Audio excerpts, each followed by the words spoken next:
ಹಿಮ ಪ್ರಭಾವದಿಂದ ಬರುವನು, ಆತನ್ಗಾಗಿ ಯಾರು ಕಾಯುತ್ತಿರುವರು, ಅಂತರಿಕ್ಷದಲ್ಲಿ ನೋಡುವೆವು,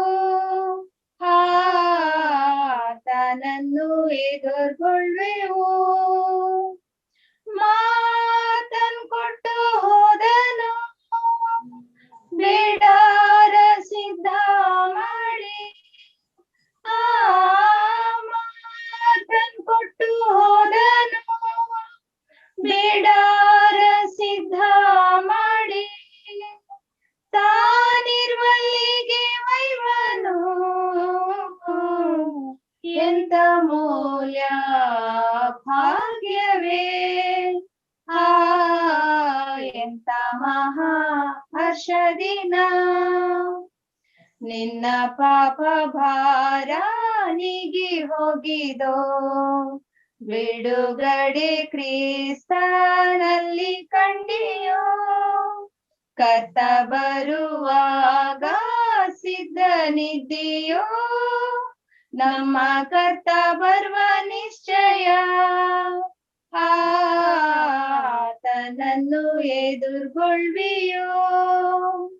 ಮಾತನ್ ಕೊಟ್ಟು ಹೋದನು, ಬಿಡಾರ ಸಿದ್ಧ ಮಾಡಿ,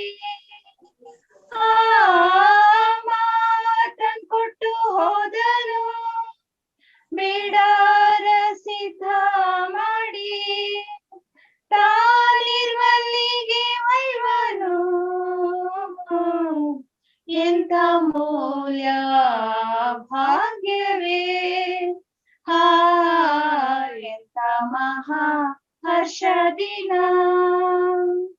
ಕರ್ತನಲ್ಲಿ ನಿದ್ರೆ ಹೊಂದಿದವರು, ಜೀವದಲ್ಲಿ ಇರುವ ನಿಜ ಭಕ್ತರು, ಅಂತರಿಕ್ಷದಲ್ಲಿ ಒಟ್ಟು ಸೇರ್ವರು, ಯುಗ ಯುಗವಾಗಿ ಬಾಳ್ವೆವು,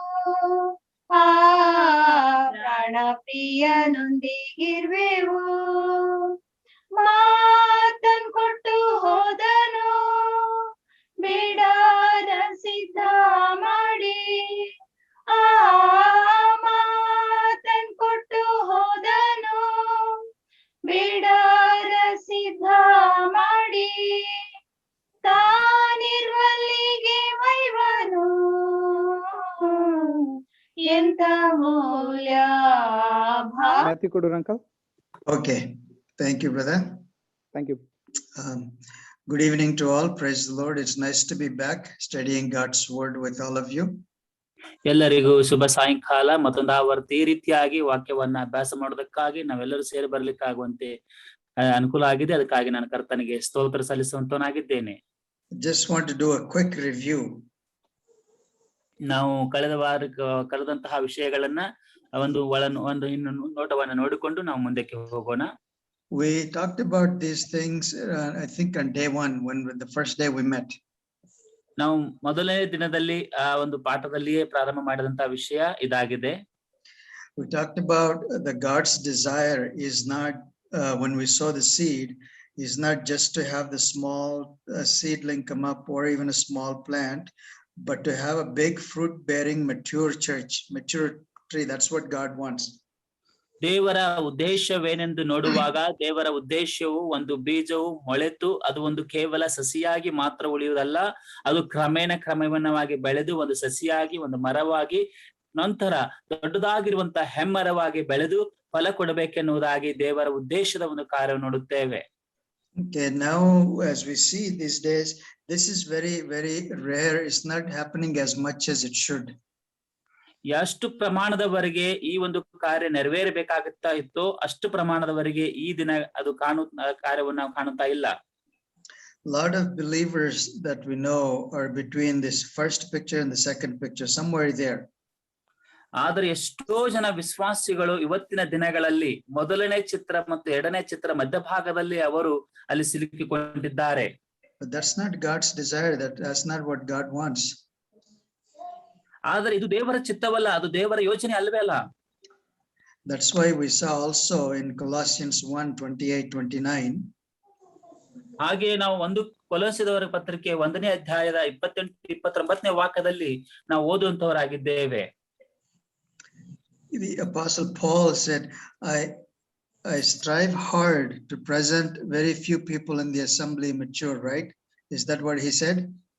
ಹಾಗೆ ನಾವು 28-29ನೇ ವಾಕ್ಯದಲ್ಲಿ ನೋಡುತ್ತೇವೆ, ನಾವು ಆತನನ್ನು ಪ್ರಸಿದ್ಧಿಪಡಿಸುವವರಾಗಿ ಸಕಲರಿಗೂ ಬುದ್ಧಿ ಹೇಳುತ್ತಾ ಸರ್ವರಿಗೂ ಪೂರ್ಣ ಜ್ಞಾನವನ್ನು ಉಪದೇಶಿಸುತ್ತಾ ದೇವರ ಮುಂದೆ ಎಲ್ಲರನ್ನು ಕ್ರಿಸ್ತನಲ್ಲಿ ಪ್ರವೀಣರನ್ನಾಗಿ ನಿಲ್ಲಿಸುವುದಕ್ಕೆ ಪ್ರಯತ್ನಿಸುತ್ತಿದ್ದೇವೆ. So does Paul want to do only a few people mature? ಅಲ್ಲಿ ಪೌಲನು ಮಾಡುತ್ತಿರುವಂತಹ ಒಂದು ಸೇವೆಯಲ್ಲಿ ಕೇವಲ ಸ್ವಲ್ಪ ಜನ ಮಾತ್ರ ಕರ್ತನ ಒಂದು ಪರಿಜ್ಞಾನ ಒಂದು ತಿಳುವಳಿಕೆ ಬರಬೇಕು ಎಂಬುದಾಗಿ ಬಯಸುವನಾಗಿದ್ದಾನ? Only those active people in the assembly?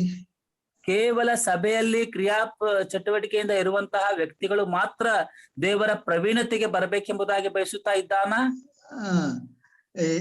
No, the Bible tells us, the Apostle Paul said, I labor very hard to present every man, every person mature in Christ. ದೇವರ ವಾಕ್ಯ ಹೇಳ್ತದೆ, ಅಪೊಸ್ತಲನಾದಂತಹ ಪೌಲನ ಒಂದು ಕಾರ್ಯ ಕುರಿತಾಗಿ ಸ್ಪಷ್ಟವಾಗಿ ದೇವರ ವಾಕ್ಯ ಹೇಳುವಂತದ್ದು ಏನೆಂದರೆ, ಸಭೆಯಲ್ಲಿರುವಂತಹ ಪ್ರತಿಯೊಬ್ಬೊಬ್ಬನು ಕೂಡ ಕರ್ತನಾದಂತಹ ಯೇಸು ಕ್ರಿಸ್ತನ ವಿಷಯದ ಜ್ಞಾನದಲ್ಲಿ ಪೂರ್ಣ ಜ್ಞಾನಕ್ಕೆ ಬರಬೇಕು ಮತ್ತು ಪ್ರವೀಣನಾಗಿರ್ಬೇಕು ಎಂಬುದಾಗಿ ನಾನು ತುಂಬಾ ಪ್ರಯಾಸ ಪಡುತ್ತಾ ಇದ್ದೇನೆ ಎಂಬುದಾಗಿ ಅಪೊಸ್ತಲ ಅಂತ ಪೌಲನು ಹೇಳುತ್ತಾನೆ. And this maturity comes through the word of God. ಈ ಒಂದು ಪ್ರಾವೀಣ್ಯತೆ ಎನ್ನುವಂಥದ್ದು ದೇವರ ವಾಕ್ಯದ ಸಹಾಯದಿಂದಲೇ ಬರಲಿಕ್ಕೆ ಸಾಧ್ಯ. It is built on the God's word. ಇದು ದೇವರ ವಾಕ್ಯದ ಆಧಾರದಲ್ಲಿಯೇ ಕಟ್ಟಲ್ಪಡುತ್ತಾ ಹೋಗುತ್ತದೆ. A clear understanding of God's word. ದೇವರ ವಾಕ್ಯದ ಸ್ಪಷ್ಟವಾದ ಅರ್ಥೈಸುವಿಕೆ ಇರುವುದರಿಂದ ಪ್ರವೀಣತೆ ಬರಲಿಕ್ಕೆ ಸಾಧ್ಯವಿದೆ. I often ask when I'm teaching, I ask my students, do you understand? ನಾನು ಯಾವಾಗಲೂ ಪಾಠ ಬೋಧನೆ ಮಾಡುವಾಗ ನನ್ನ ವಿದ್ಯಾರ್ಥಿಗಳಿಗೆ ನಾನು ಮೇಲಿಂದ ಮೇಲೆ ಕೇಳುವಂತ ಪ್ರಶ್ನೆ ಏನೆಂದರೆ, ನಿಮಗೆ ಅರ್ಥವಾಯಿತಾ, ಈ ವಿಷಯ ನಿಮಗೆ ತಿಳಿಯಿತಾ ಎಂಬುದಾಗಿ ಕೇಳುತ್ತಾನೆ ಇರುತ್ತೇನೆ. And very often students say, yes brother, we understand. ಆದ ಕಾರಣ ಅಲ್ಲಿರುವಂತ ವಿದ್ಯಾರ್ಥಿಗಳು ಕೂಡ ಮೇಲಿಂದ ಮೇಲೆ ಸರಳವಾಗಿ ಹೇಳ್ತಾರೆ, ಹೌದು ಬ್ರದರ್, ಅರ್ಥ ಆಯ್ತು, ತುಂಬಾ ಚೆನ್ನಾಗಿ ಅರ್ಥ ಆಯ್ತು ಎಂಬುದಾಗಿ ಹೇಳುತ್ತಾರೆ. Then I ask them, you tell me what you understood. What did I say? ನಾನು ನಿಮಗೆ ಏನು ಕಲಿಸಿಕೊಟ್ಟೆ ಅಥವಾ ನೀವು ಏನನ್ನ ಕಲಿತುಕೊಂಡರಿ ಎಂಬುದಾಗಿ ನೀವೇ ನಿಮ್ಮ ಭಾಷೆಯಲ್ಲಿ ಹೇಳಿರಿ ಎಂಬುದಾಗಿ ಹೇಳುವಾಗ, unless you're able to explain to me what I just told you, you have not really understood. ಎಲ್ಲಿಯವರೆಗೆ ನೀವು ಕಲಿತಿರುವಂತಹ ವಿಷಯಗಳನ್ನ ನೀವಾಗೆ ನಿಮ್ಮ ಭಾಷೆಯಲ್ಲಿ ನೀವು ಸ್ಪಷ್ಟವಾಗಿ ಹೇಳಲಿಕ್ಕೆ ಸಾಧ್ಯವಿರುವುದಿಲ್ಲವೋ ಅಲ್ಲಿಯವರೆಗೆ ನಾನು ನಿಮಗೆ ಹೇಳಿಕೊಟ್ಟಂತಹ ವಿಷಯಗಳು ಅರ್ಥವಾಗಲಿಕ್ಕೆ ಸಾಧ್ಯವಿಲ್ಲ. The reason I'm saying is we need to understand God's word in a very simple and clear way to help us to mature like this.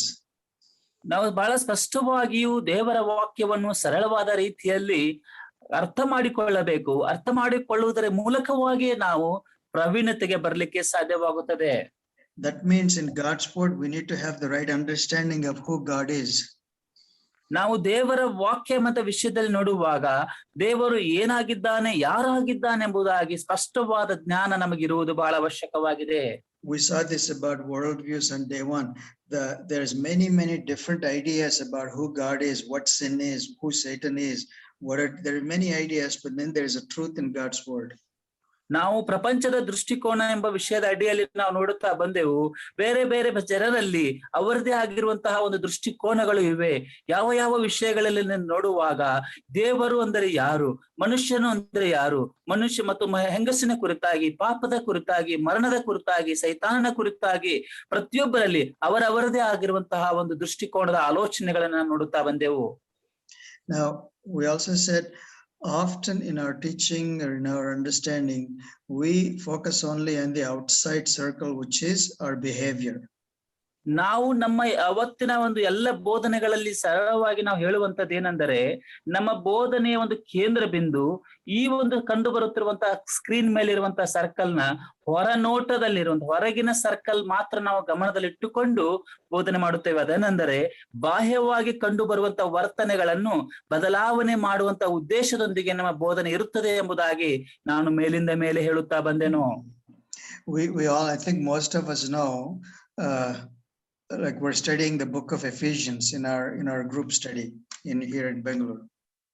ಆ ಒಂದು ಬೆಂಗಳೂರಿನಲ್ಲಿ ಅವರು ಒಂದು ಗ್ರೂಪ್ ಸ್ಟಡಿ ಆಗಿ ಸೇರಿ ಬರುವಾಗ ಅಲ್ಲಿ ಎಫೆಸನ್ಸ್ ಎಂಬುದಾಗಿ ಪುಸ್ತಕವನ್ನು ಅಭ್ಯಾಸ ಮಾಡ್ತಾ ಇದ್ದಾರೆ.